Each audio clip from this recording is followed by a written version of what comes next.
The ghost is an employee who does good work, stays out of drama, hits deadlines, and still somehow gets overlooked. They're usually the person quietly holding real things together while somebody louder is giving a full presentation about teamwork.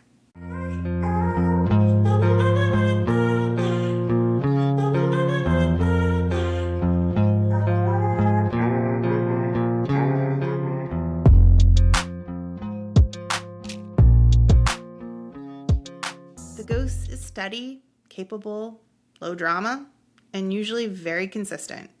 The issue is that they can be so quiet about all of their contributions that people do not always realize how much they're actually doing. So, a lot works about the ghost. They're thoughtful, dependable, and they usually do not waste energy performing productivity for the room or narrating every task like it needs a witness. Every team would be lucky to have a ghost. They bring follow through, calm, and consistency, and they're often the ones keeping work moving without creating extra noise around it. When things need to get done well, they're often already doing it before anybody else starts talking about it.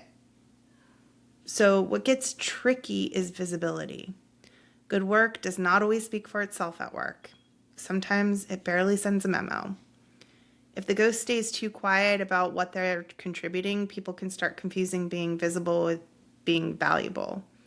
Now the person quietly doing the work is getting less recognition than the person who turned one update into a meeting and 2 follow-ups. That is where the ghost pattern starts working against them. They are reliable but easy to be overlooked.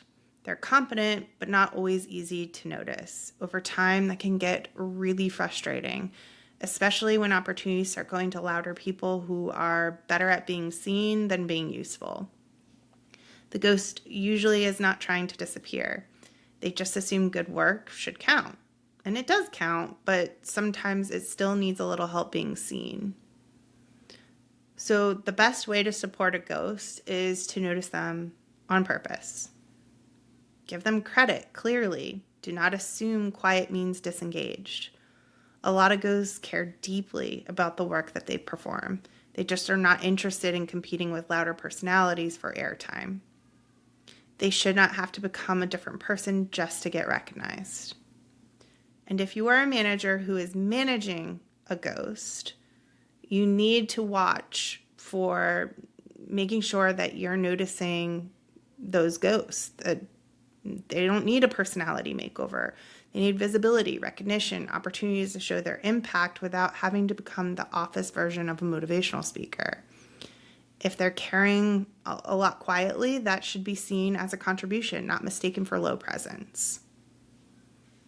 Being a ghost can be a real strength because they're steady, thoughtful, and because low drama.